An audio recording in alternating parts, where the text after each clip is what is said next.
কিচ্ছু লাগবে না, খালি হাসি মুখে এরকম একরণ ডাল তুলে দিলেই হয়, তাতেই সব খুশি হয়ে খাইয়ে উঠবে না।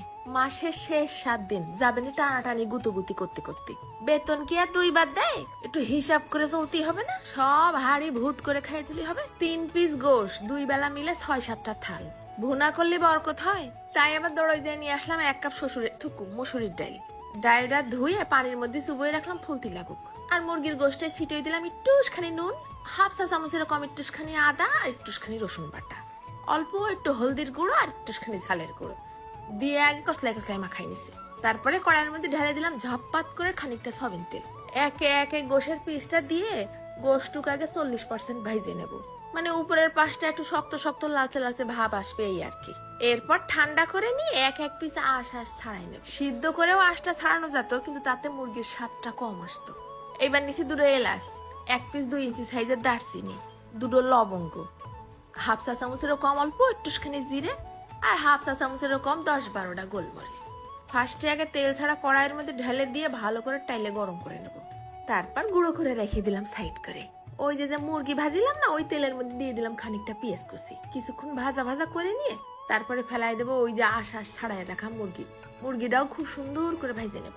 যেই মুরগিটা আরো একটুখানি লাল লাল ভাজা ভাজা হয়ে আছে, তখনই ফেলাই দিলাম একটা টমেটো কুচি আর হাফ চা চামচের মতন ধনিয়ার গুঁড়ো। তারপরে দিছি পানি থেকে ওই ডালটুক। চুলোর জালটা কিন্তু এখন মিডিয়াম করে রেখে দিছি। দিলাম খানিকটা নুন ছিটই আর অল্প একটুখানি হলদির গুঁড়ো। পানিটা গরম করে দিলেই ভালো হতো, কিন্তু অত সময় পাইনি, তাই ঘপ ঘপ করে ঢেলে দিলাম বালতি খানিক ঠান্ডা পানি। দিচ্ছি এবার বেশ লাল সবুজ কয়টা কাঁচা ঝাল, ফুটতি লাগুক। যেই ডালটা ফুটে উঠেছে তখন আবার একটা ঘুটনি দিয়ে ডালটা ঘুটে আরো একটুখানি ভেঙে দেবো। দেখিস চেহারাটা? মনে হচ্ছে না 1 থাল ভাত নিয়ে কড়াইয়ের মধ্যে যে ঝাঁপ দেয়। এবার একটা কড়াইতে ফেলাই দিলাম আরো 1 চা চামচের মতন সয়াবিন তেল। দিচ্ছি 7-8টা শুকনো ঝাল আর একটুখানি ছেঁচে নিয়ে আদা দিলাম। আবার বেশ 3-4 কোয়া রসুন কুচি। ঘিরান যে একটা ছাড়িছে না। তারপরে সাথে সাথে ওই বাগারটা নিয়ে এসে ঢেলে দেবো ডালের মধ্যে।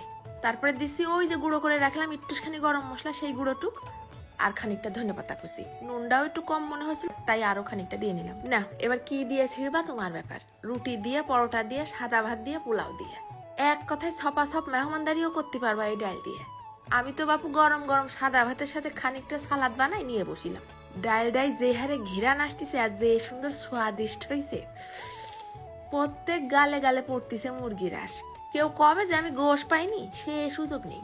এরাম করে মাত্র 3 পিস গোশ আনলে অনায়াসে 6-7 জন লোক পেট ভর্তি করে খাইয়ে উঠতে পারবে, তৃপ্তিও পাবে ভরপুর, কোনো কথা হবে না। তা এরাম করে তোমরা যে কোনো ডাল দিয়েই রাঁধতে পারো, ছোলার ডাল হোক মুগের ডাল হোক, ওইটা কোনো ব্যাপার না। আসল ব্যাপারটা হচ্ছে অল্প গোশ দিয়ে লোক বিদায় করা। আরে কিপটে কোষনে এটারে কিপটেমি কয় না। মাসের যখন যেরাম তখন সেরাম করে চলতে হয়। না আরো খানিকটা ভাত আনিকে চলে যাচ্ছে। ধন্যবাদ।